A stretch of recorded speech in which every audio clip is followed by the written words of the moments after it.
Heath Jones. Good to have you in the house, Heath. Thank you, Richard. Now, for those who don't know Heath, let me just introduce Heath. So yeah, give right clap in the chat. Right clap for Heath in the chat. As presenters, we always want to make sure that you're here, and obviously can't see faces. The interaction is really important to make sure that Heath gives you his best. Now, for those who don't know Heath, Heath is the founder and director of an exclusive active and aging over 50s health club in Sydney. Great facility. I've actually been there myself, and he's worked in health and wellness for 20 years. Now, Heath started as a registered nurse working in both A and E and rehabilitation, and now combined with being a functional aging specialist health. And it's well-versed in understanding older populations and working in collaboration with them to focus on improving their lives, adjusted exercise, specialist environment that promotes healthy aging. And healthy aging is where it's about. And for those who have never seen Heath present, this is the first time presented at Philex, so welcome. Let's go easy on Heath. First time presented at Philex. But Heath is not new to this space. Heath has hundreds and hundreds of videos on this space, and he's leading the charge in this space in Australia. So over to you, Heath. Good to have you here, my friend. Thank you, Richard, and thank you everybody else for tuning in. It's an honour to be up here today and talk to you about and share my thoughts about a topic that I'm extremely passionate about. Today I'd like to discuss with you why I think growing old gracefully is a thing of the past. So as personal trainers and fitness professionals, we've all had some great success stories about the people we've worked with in our professional lives. I've personally had my fair share of these. I'd like to share a few of those with you now. So we've got Richard, who at 74 years of age, your namesake there, is playing some of the best golf he's ever played in his life because of his improvement in his strength and mobility.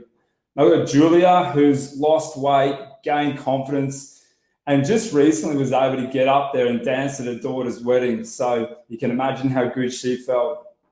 Now, Sandra reduced her diabetes medication. So because of her starting and being committed to her fitness program. So as we know, a lot of medications out there, they can have side effects, especially long-term side effects. So if Sandra was able to reduce her reliance on these medications and get fit at the same time, well, that is a massive win-win. And I've got Ken, who just the other day, he was originally diagnosed with arthritis about 12 to 18 months ago, and he's been training with us pretty much right from the start. So he was telling me the other day that all his aches and pains are pretty much gone. He doesn't feel anything anymore. And he attributes that to basically increasing the strength in his muscles that takes the stress off a lot of those joints. I've got Simon too, who this was quite a few years ago now that I trained Simon, and it was quite a profound memory. I remember showing up to a session one morning with him, and he was absolutely beaming. And I kind of said to him, why are you so happy? What's going on? Did you win $1 million or something? And he kind of said to me, he goes, look, initially he said, I'll tell you at the end of the session. And I was pretty intrigued and kind of, waiting with bated breath. At the end of the session, he told me that he'd just been to his doctor a few days before his GP for his annual checkup, and his doctor had essentially given him an extra 15 years. He said he'd reduced his biological age by 15 years by decreasing his BMI, decreasing his resting heart rate, his blood pressure, his cholesterol, blood cholesterol, and a few other biomarkers. So, can you imagine getting told that your biological age is now, you've been handed or gifted another 15 years essentially. So what has made these successes even more rewarding for me as a trainer is that they're all mature adults. So now I know what you're thinking and why a lot of people probably are not interested in mature adults. It's, it's not cool. It's not sexy. It's and most important of all, it's not Instagrammable. But I am here to tell you that it is super rewarding when training mature adults, and it is really fun too. So today, I want to share my experience and some ideas with training mature adults. So we'll look at several areas. The first is the many benefits that you can gain as a trainer in the area. The second, and how the perception of aging is changing. So we refer back to my title, and that's growing old gracefully is a thing of the past. And the third, how training older adults differs, especially when training over 65s, which with my talk today, I'm talking predominantly for over 65s demographic. Okay, so the benefits of training older adults. As someone who specializes in training older adults, I know what the rewards can be. So they're loyal, they're great word of mouth referrals. They absolutely love to talk. So if you're doing the right thing by them, they will tell their friends. And if you're doing the wrong thing by them, they will also tell their friends. So make sure you do a good job. They can train during the day, especially if they're retired or semi-retired, which is great because, as we know, most gyms have a bit of a quiet period throughout the day. So if you're going to train mature adults and they can train during the day, well, you've got yourself an extra clients there. They train primarily for health and quality of life, not just purely aesthetics, which is great. We all want to look good at every age and stage of life, but when they're training for health and quality of life, it just gives an extra element to why they want to be there.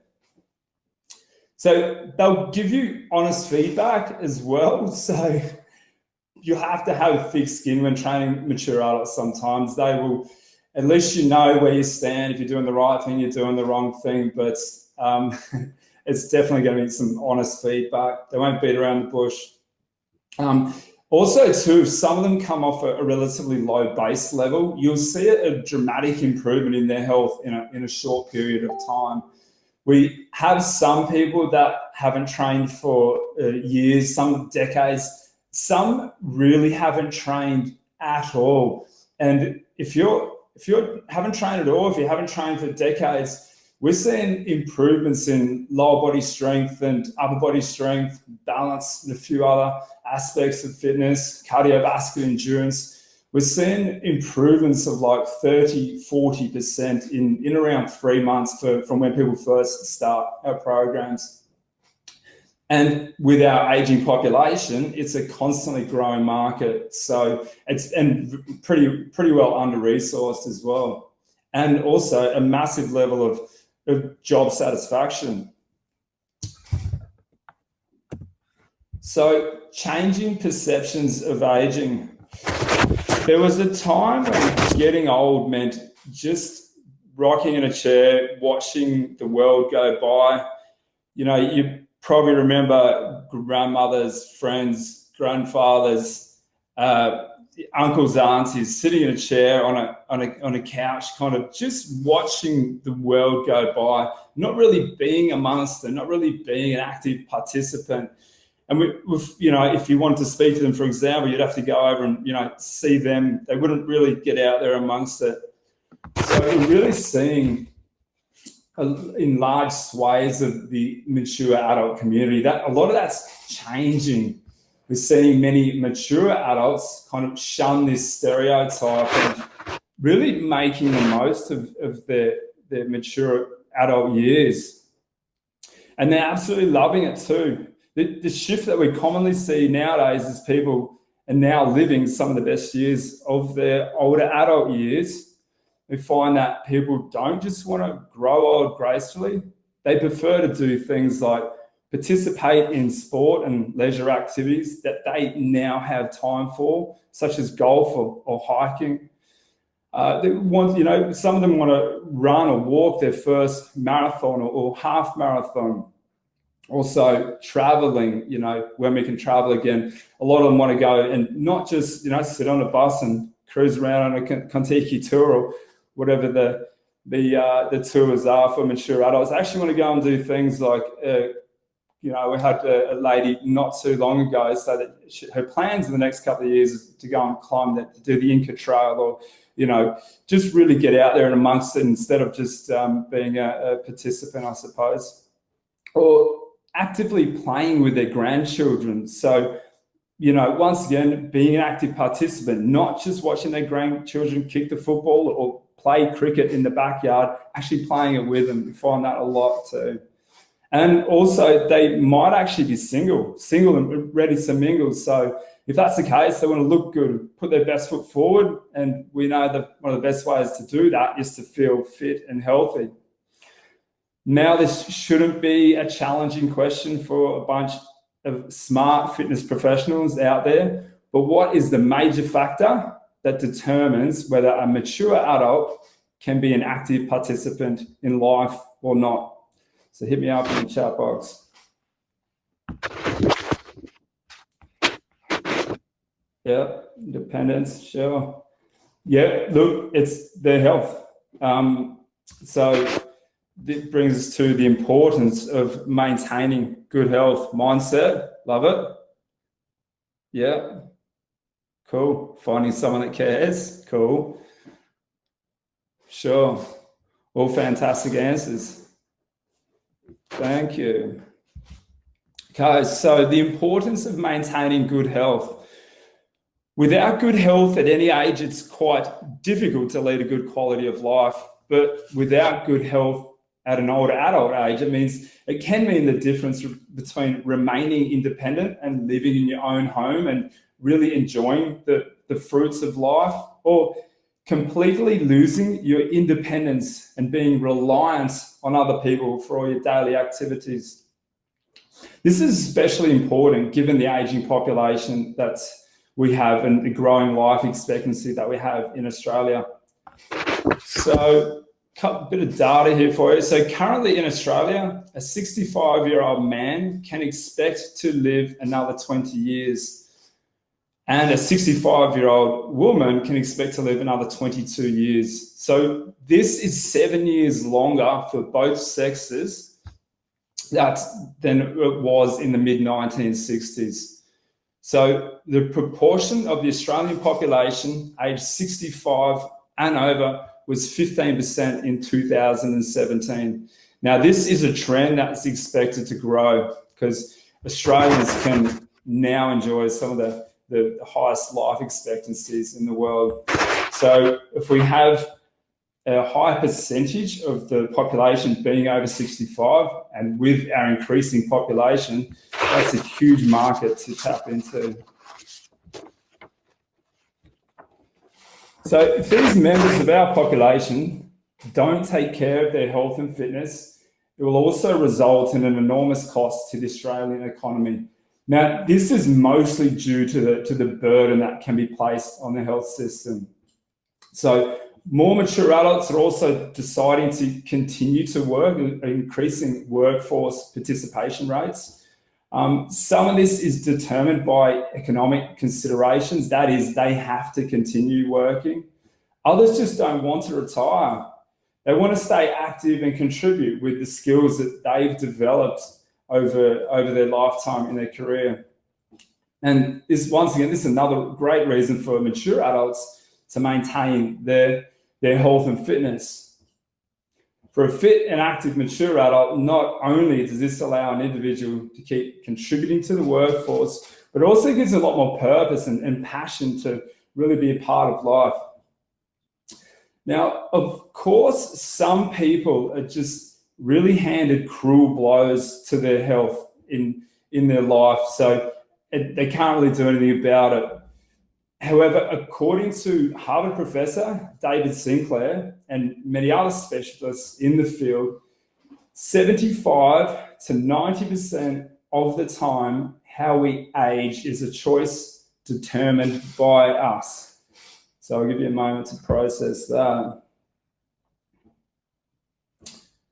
So if you're not familiar with David Sinclair, he's one of the preeminent specialists on healthy aging in the world.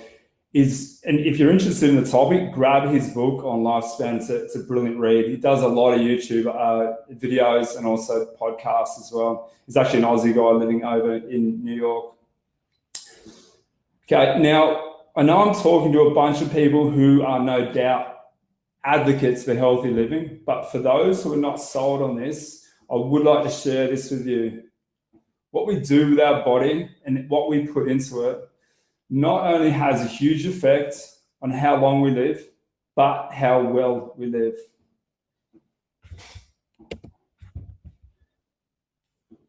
Okay, compressed morbidity. So I want to discuss an area that may not be all that exciting. However, it is an important area, especially when talking about mature adults. I'd like to share a little bit about this theory with you for those who may not have heard of it before. Compressed morbidity means reducing the length of time a person spends sick or disabled. So the idea is to maximize healthy lifespan and minimize the time spent less than well. The term was actually coined by a Stanford University professor, Dr. James Fries, back in 1980. So to me, and I'm sure most will agree, that if we can look after our bodies as we age, we can live some of the best years of our lives right up into a ripe old age. And I believe that doing this is far better than languishing for years and sometimes even decades with no real purpose or zest or passion for life. So here's an example. If a person's life expectancy is 80, but they develop diabetes and congestive heart failure when they're around 60, they'll spend 20 years or thereabouts with serious chronic conditions that will likely affect their ability to live independently and enjoy their life. On the other hand, if that person adopts a healthier lifestyle and delays the onset of diabetes and congestive heart failure until, say, 70 years of age, that person will have compressed the sick time into a much shorter time period over the entire lifespan. In other words, the goal is to minimize or shrink the number of years that a person spends suffering from chronic illnesses, while maximizing that person's total number of healthy years. And maintaining strength, mobility, general health plays an extremely important role in compressing that morbidity. Okay, so what are some of the ways that a person can facilitate and improve their aging and improve their overall healthy aging? I'd once again like to hear a bit of feedback and on ideas that you may have.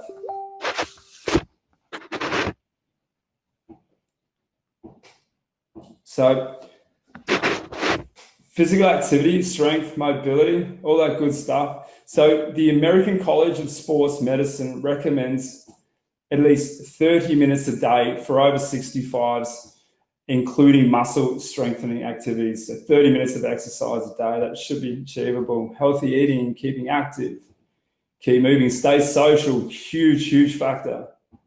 Keep moving, stay connected socially, yes, breathe, and movement, good diet, all excellent answers. We've also got reducing stress, minimal alcohol intake, and of course, not smoking.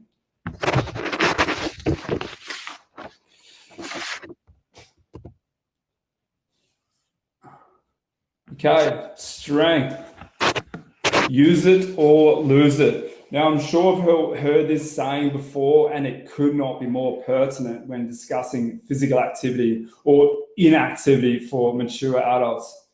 Now, I want to briefly discuss the importance of consistency of physical activity in middle adulthood, leading into older adulthood.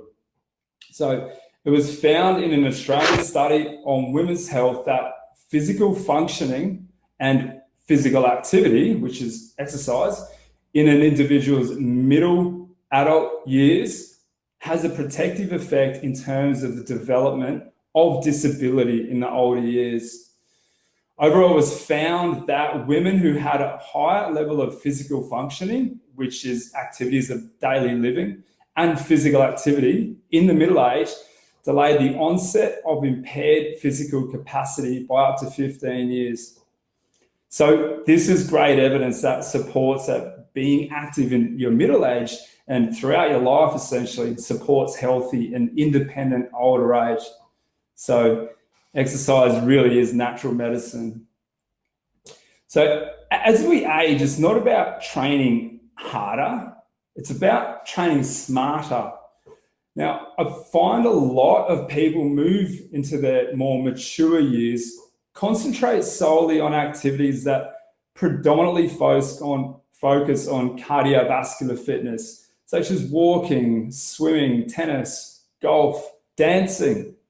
Now, while all these are fantastic ways to keep fit, I'm a massive advocate for them, they're fun as well, we also really need to focus, and we need to have a huge focus on strength and mobility. As we age, these areas of fitness are absolutely paramount if a person wants to lead a good quality of life well into their later years. Having good levels of strength and mobility not only enables us to perform our activities of daily living safely and effectively, such as lifting heavy shopping bags or doing some gardening or carrying a small child, it also enables us to participate in these activities, the leisure activities that I've just mentioned, you know, your tennis, your swimming and whatnot, in a safer and more efficient way. Now, I'm going to share a few ways to effectively boost strength and mobility for the older adults demographic.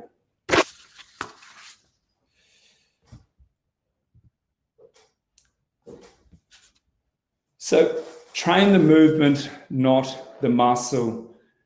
So we tend to avoid in our program a lot of isolation exercises. So instead of doing, say, a bicep curl, for example, we'll include that into a curl and press, pending any overhead limitations that individual may have, or including that curl into a row of some description. So essentially functional exercises or transferable type exercises.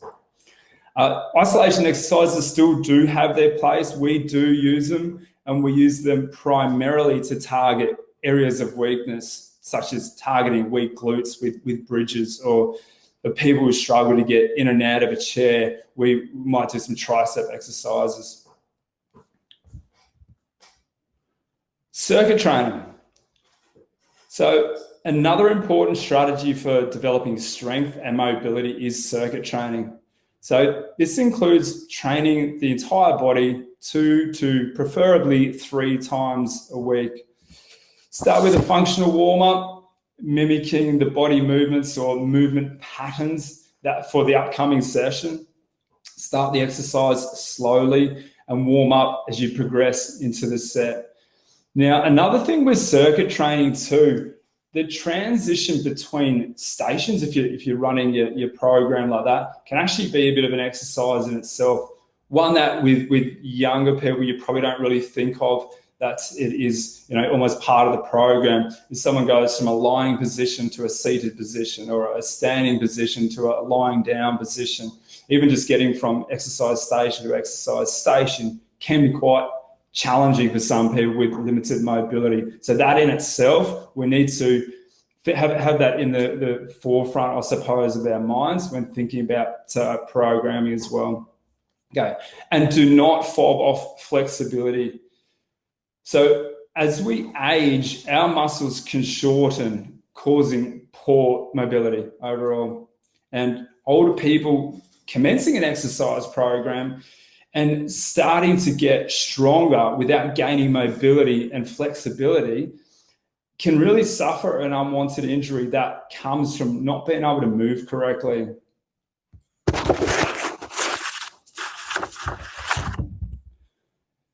Don't outlive your body. So what can happen to our body as we age? Happy to get some comments and feedback on this one as well. So as we age, some of our fast twitch muscle fibers can become slow twitch muscle fibers. We're going to have changes in body composition. Unfortunately, we lose muscle mass and gain a higher level of fat deposits around the body.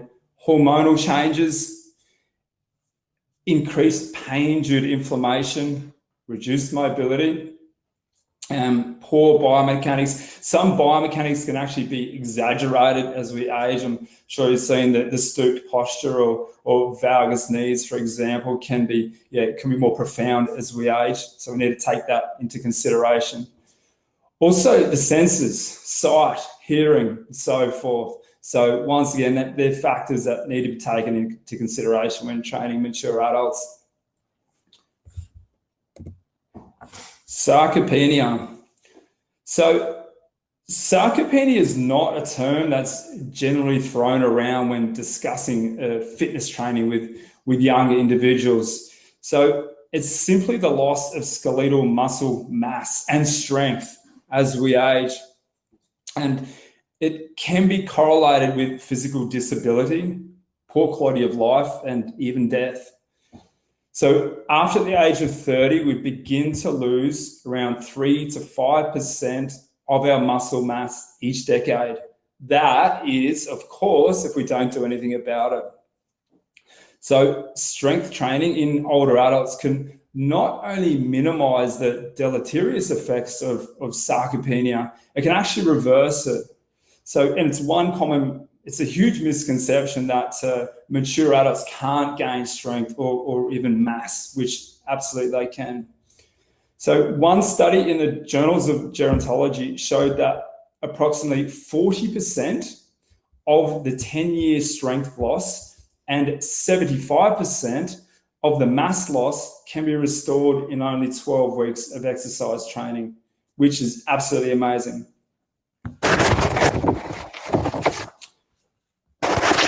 So exercise for mature adults also provides many other benefits. A lot of these benefits are the same with a younger generation.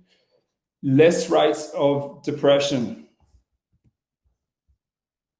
Less rates of depression, better sleep, fewer falls, improved functionality, less reliance on medical interventions. So that's a huge one, which places less of a burden on the family as well. Greater independence, the list goes on. So the importance of mobility as we age.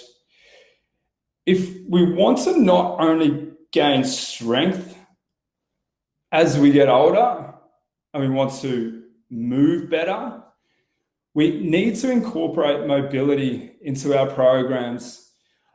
Our programs, we call them flexibility and mobility programs, which we've worked very closely with a good mate of mine, Katie Kendall from Flow Athletic at Paddington here in Sydney. Shout out to you, Katie. She's helped us a lot with our mobility programs. So she's a yogi. So a lot of those programs have a yoga background. We have added in quite a few of our own mobility exercises as well, but we're finding they're becoming extremely popular, these programs, and really helping some people that have been quite rigid for many, many years, really starting to open up. Even got one gentleman last night, he was telling me how his breathing is starting to improve. That's just by straightening out his posture. So mobility is extremely important, not only for, as the name suggests, being more mobile and being able to move around, but if our bodies are moving better, there's less chance that we're actually going to injure ourselves as well.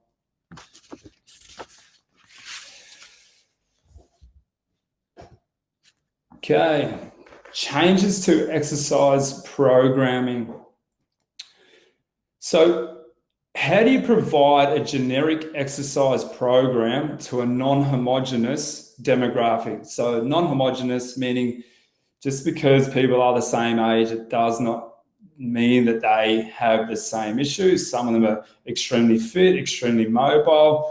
the disparity between someone over 65s is greater than a younger demographic. Essentially, any issues they may have, it kind of extrapolates as we age.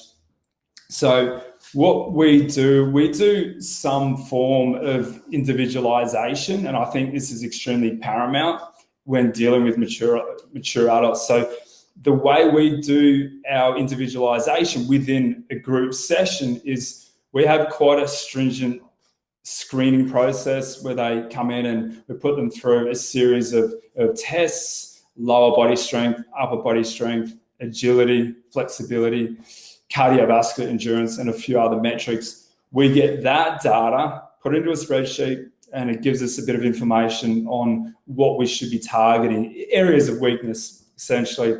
So then when that person goes into a class, 80% or thereabouts of the class, everyone will do the same exercises, pending any limitations and injuries that they may have. At the end, so the last 20% or thereabouts of the class, which would be approximately 10 minutes or maybe longer for some of them, they work then on their weaknesses, and those weaknesses, as discussed, are the ones that we've identified in their initial screening process. So with older adults too, you might get almost sucked into trying to treat an injury itself. We don't do that unless you are a physio or an EP. We can work, and we do work with physios and whatnot, other allied healthcare professionals. But essentially, we train the person for who they are, try to make them fitter and stronger, not actually correcting any injuries itself. So quite often we need a clearance from a GP or a physio before they actually start to train with us. So obviously we need to be aware of these injuries. We don't treat the injuries though, per se. Okay. Marketing to the over 65. So word of mouth. It's the best form of marketing for any age bracket, really. But the over 65s, they, like I said previously, they absolutely love to talk. So hugely important that we do the right thing by them, and they'll be your best way of marketing.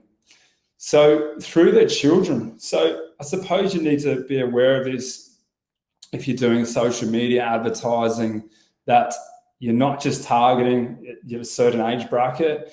Sometimes you can do a brand awareness campaign for a younger demographic, and hopefully their children might see it and let their parents know that there is such thing as mature adult fitness programs in the area. Maybe they should try it out. So medical referrals.